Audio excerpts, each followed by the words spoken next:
Hello, my little rain clouds. I wanted to talk about a very important rule that I have for the rain clouds, which is you are not the exception. And what I mean by this is that people will often have one set of standards and rules and expectations for everybody else in the world, and another set of expectations and rules and standards for themselves. They will say, oh yeah, everybody else deserves nice things, they deserve to treat themselves, but not me. Everybody else needs to rest. Everybody else, when they're exhausted, when they're tired, when they've been working hard, they need to take some time to recover, but not me. I'm the exception. And we see this all the time in all sorts of different ways. People with anxiety disorders will say, oh, well, it's fine when you do it, but it must be really irritating when I do this thing. Or everybody's going to hate me if I do it. Or, yeah, I wouldn't judge someone for doing this, but everybody's going to judge me for it. They will have one set of standards for themselves and another for everybody else. And of course, realistically, we actually have lots of different sets of standards for different people. Your standards for a 5-year-old might be very different from your standards for a 15-year-old or a 50-year-old. You might have different standards for people in different professions, different backgrounds, different countries, different cultures, different age ranges, all sorts of things. But the important thing to realize is that if you have standards that only apply to yourself, those standards are typically kind of bullshit. They aren't accurate, they aren't fair, and they aren't helping you. Typically we have those standards because we're trying to protect ourselves from something. Often we'll have been criticized or judged or bullied or abused at some point in the past. And it'll really hurt us. It'll really affect us. And so we'll feel the need to try and protect ourselves from that happening again. And it's understandable.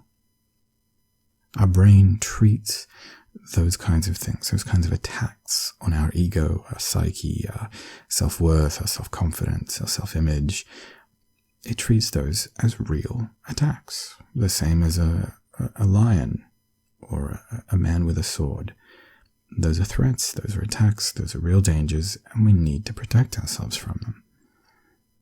But, unfortunately, it doesn't tend to protect us in a very helpful way. If we're around somebody who is very critical or judgmental or cruel or whatever, we may adopt their judgments, their beliefs, their standards, particularly if we're young. If we have abusive parents, for example, we may introject, we may take in everything that they say, all their viewpoints, all their beliefs, their standards, their judgments, everything. We'll just take it all in, swallow it whole. We don't chew it up, we don't digest it, we don't go, is that true? Does that actually mean what I think it means? Does that apply to me? Why were they saying that? Was there some other explanation? We'll just take it. And so that can really affect us in a negative way. But even if we're not young, bullying in school, high school in particular, happens a lot, and it really affects us. Or getting into an abusive relationship, having a relationship with an abusive partner, really affects us. Particularly if we spend a long period of time with someone, or if someone means a lot to us, or if we really care about our image or judgments about ourselves at that particular time, like when we're teenagers, then those judgments and those standards will really impact us. And so we may take those judgments and those standards and internalize them. Even if we haven't necessarily had those kinds of experiences, we may still do this nonetheless. We may project what we think other people's standards will be. We're anticipating judgment from other people, and we're trying to predict it and avoid it, or protect ourselves in some ways.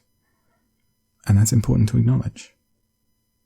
When I'm looking at someone else, I'm looking from my viewpoint, with my values and my standards and everything. So I might look at someone and think, yeah, you're great, you're golden, you're doing fantastic. Even if we're in the exact same situation, they're doing great. But when I look at myself, I don't see that I'm doing great because I'm using different standards. I'm applying standards from other perspectives. I'm looking at the people around me and I'm applying their standards to myself, or more accurately, what I think their standards are, or what I think their standards might be, or what I fear their standards might be. I might exaggerate those standards. I might blow them up and make them harsher, crueler, more critical, higher standards than they actually are. Because if I'm really worried about being criticized, then I need to overachieve a little bit. If I'm going to fail, if I get 49%, then I need to make sure that I'm definitely not going to get 49%. And so I might aim for 65% or something. That way I can feel secure that I'm not going to fail or I'm not going to get judged. And so if I'm worried about, say, my appearance, then I'm going to overdo it. I'm going to blow up people's standards and expectations about my appearance and go the extra mile, just so they definitely don't have something to criticize me for. And people do this all the time. We have perfectionist tendencies. We make sure that our work or something about ourselves is exceptional, is really, really good, is super high standards, so that we are above criticism, so that we won't be attacked for it, we won't be hurt by people criticizing us, we won't be judged negatively. We feel the need to protect ourselves from this. This is something that I myself struggled with a lot, and still do to a degree, but I'm overcoming it. And it is certainly possible to overcome. So, importantly, we have two sets of standards. And one of them is our standards that we apply to everybody else. And the other set of standards is what we think everybody else is going to apply to us. Realistically, it's not about everybody else, but it's probably about the people around us, or the people whose opinions we care about the most, or the very extreme opinions. So, yeah, we may be able to recognize that most people probably won't care about this, but some people that we really care about, like our family or our partner, they may have higher standards. Or even if they don't, we may fear their negative judgment more because it's going to affect us more. Maybe I don't care that much about what the man on the street thinks, but I might care very much about what my parents think. Likewise, if I'm entering into a beauty pageant, I'm probably anticipating that the judges are going to have much higher standards than normal people will. And also, they're in a position to criticize me. They have the opportunity to criticize me, and they're probably going to do it. So I'm going to blow their standards way, way, way, way, way up and strive for absolute perfection so that they cannot criticize me. Now, of course, there's a big wrinkle here, which is you can't achieve perfection. It's really, really tough to do. And so if we don't think that we can achieve perfection, we might not try at all. We might say, well, I can't do it, so I shouldn't try at all. And if that's the case, we will either just not attempt it whatsoever, or we may self-sabotage. We may decide, well, I'm going to fail, so I'm going to fail on my terms. I'm going to deliberately ensure that I fail so that there's security in that. There's predictability in that. And we see this too with people who make self-deprecating comments. They may think, well, I'm going to try and hide this thing that I'm insecure about. I'm going to try and avoid people seeing it. But if they're going to see it anyway, then I'm going to make fun of it on my terms. I'm going to be the one who levels abuse at myself or judges myself negatively or criticizes myself. At least that way I get to kind of control it, I guess. And maybe if I do it, then they won't feel the need to. So if I'm insecure about my weight, I'm maybe going to try and hide it by wearing lots of baggy clothes so people can't even see. But if I have to wear a particular thing that is more revealing and shows my body, and then people are going to judge me for that, well, I'm going to get in front of that and judge myself first. I'm going to make a self-deprecating comment, a comment that criticizes myself so that they hopefully won't criticize me. And this doesn't tend to work terribly well, because if someone's going to criticize you, if they're cruel or judgmental or a bully or abusive or whatever, they're probably going to do it already, whether you make a comment or not. And maybe they weren't going to say something, but then you said something, and so they thought, oh, it's fair game, it's open season, maybe this is something they're fine with joking about, so I'll joke about it too. And so people who might not have said anything then start to say things that hurt you because you kind of gave them permission to. And also, they might have said something, or they might not have, but there is 100% chance of you hurting yourself and saying something hurtful. And those are not good odds. Even if it's saying something on your terms in a way that you control, it's still not good. You are guaranteeing that you're going to get hurt, and that you're going to feel bad about yourself, and that you're going to reduce your confidence even more. So it's not a good approach. Or, on the other hand, maybe your self-deprecating comment kind of guilts and manipulates the other person to say, oh, no, you're fine, it's not bad at all. And they try and reassure you because they're being polite and they're put in a kind of awkward situation and they don't want to see someone feeling bad. So they say something kind of nice, but they probably feel pretty crappy about it.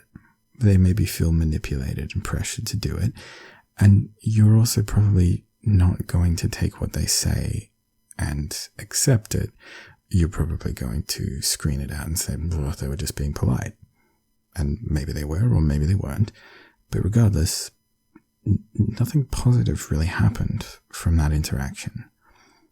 So typically, making a self-deprecating comment or putting yourself down, being self-critical, being cruel or abusive towards yourself, it doesn't actually do anything to help.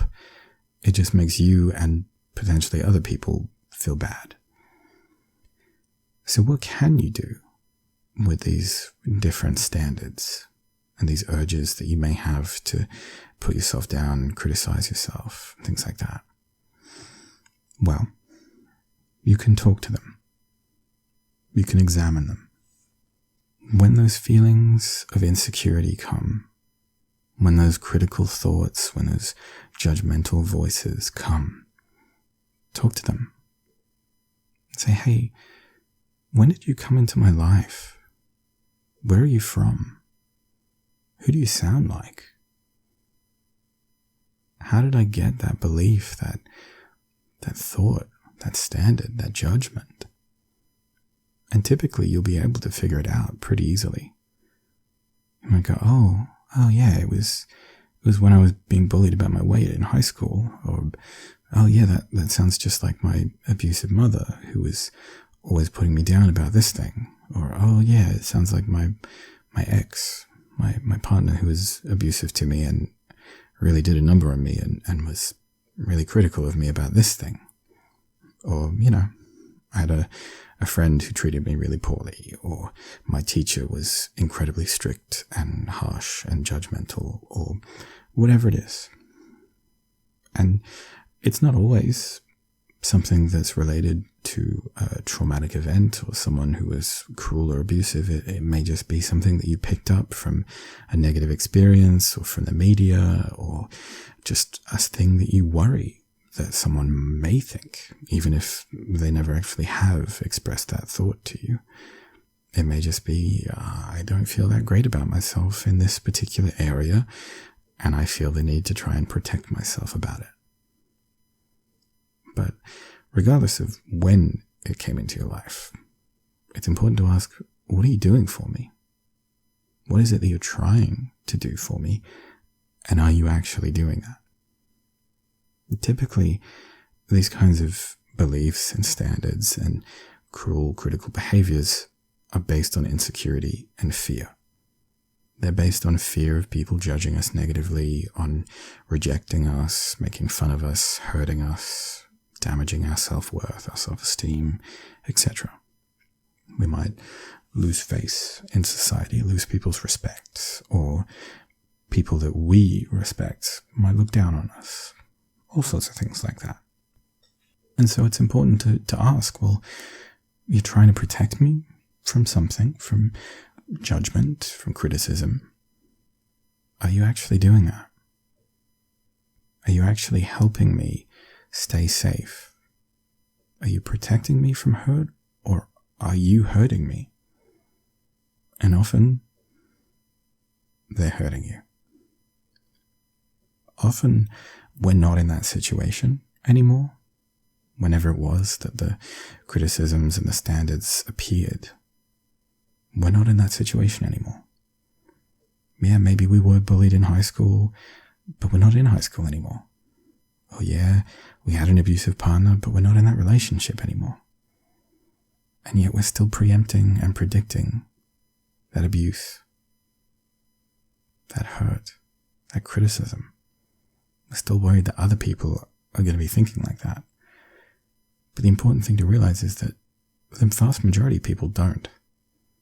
They aren't critical and abusive like that. Most people are fine. And honestly, most people don't care.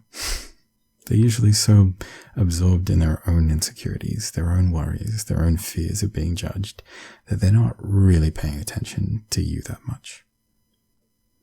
And it's also important when you're examining these things to look at why those criticisms or judgments or whatever else might have popped up and investigate that, because, for instance, bullies are often motivated by their own insecurities. They seek to deflect attention from themselves and their own perceived insecurities or flaws or weaknesses and shift that attention onto someone else. And maybe they want to punch down onto that person and build themselves up, feel stronger, feel better about themselves. Maybe they take delight at inflicting that same kind of suffering on others. Maybe they want people to understand them or empathize with them.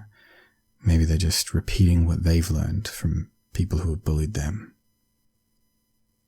Ultimately, it doesn't really matter, of course, but it can really help to know, oh, actually, that person might have just been acting out of insecurity themselves, and it's not actually about me.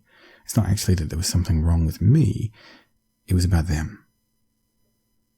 I didn't deserve to be treated that way, and I shouldn't have been treated that way. And actually, there's nothing wrong with me. I don't need to feel insecure or shame about that.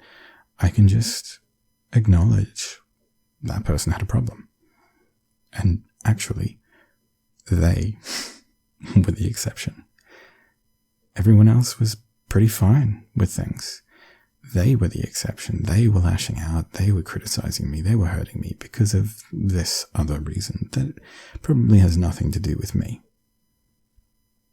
An abusive parent or partner or someone else may have had their own mental health issues going on, or may have had abuse in their past. Maybe they had substance abuse problems. Maybe they were struggling with stuff themselves. It doesn't excuse things. It doesn't justify things, but it can help to understand it wasn't about you, because it so very rarely is about you. If something drives someone to exhibit those kinds of cruel, critical, abusive behaviors, it's because of their own problems. It's not that you're so bad or so pathetic or your flaw is so glaring that it needs to be talked about and made fun of. It's not because you're such a terrible person that you deserved to be mistreated.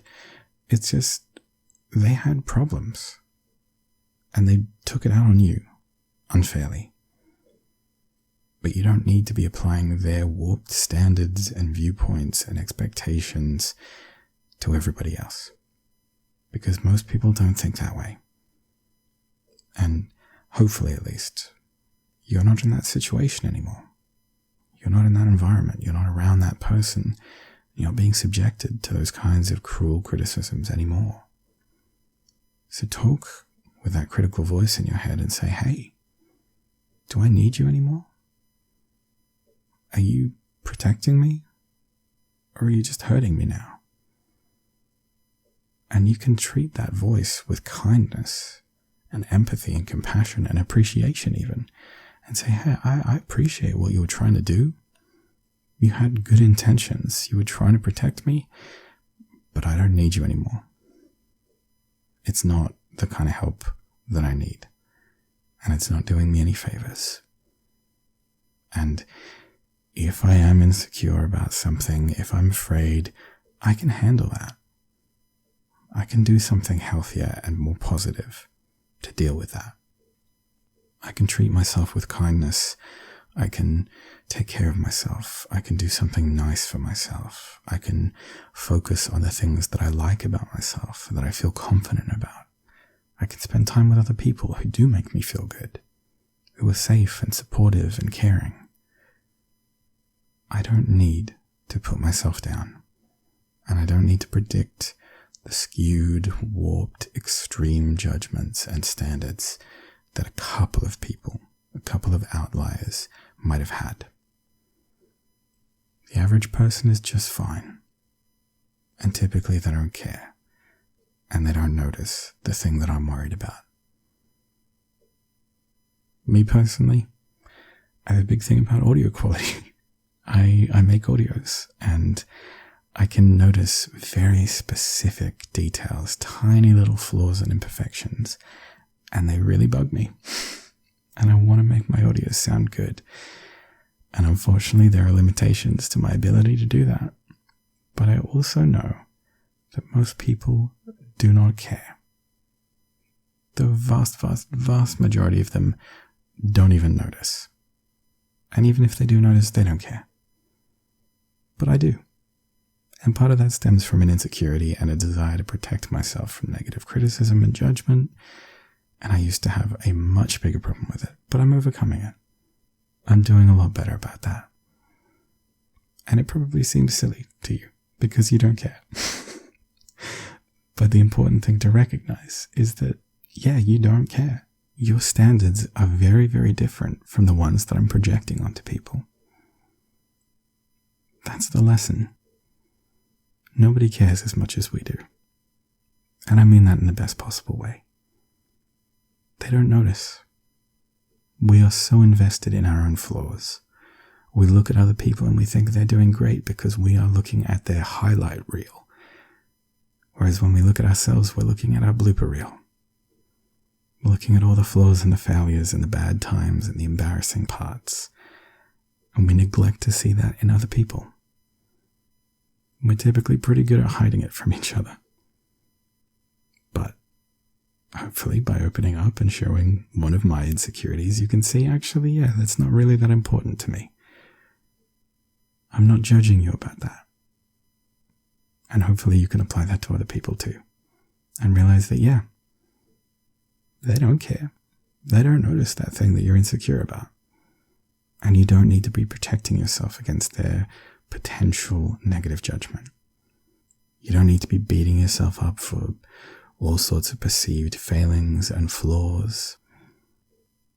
Be kind to yourself and treat yourself as you would anybody else, because you're no different. You deserve the same kindness and empathy and respect that they do. You deserve to get a free pass if they would get a free pass. Make sure that your standards are not too high, but also that they are not rigid and inflexible. Because most of the time, your standards for other people are going to be flexible. You're going to have a sliding scale. If someone's having a bad day, if they're having a hard time, if they're sick or whatever, you'll be more understanding. You'll have flexible standards. But with you, rigid. Because you're worried that people will judge you. their standards are not flexible. But realistically, for an average person, there will be. We need to learn to trust in people.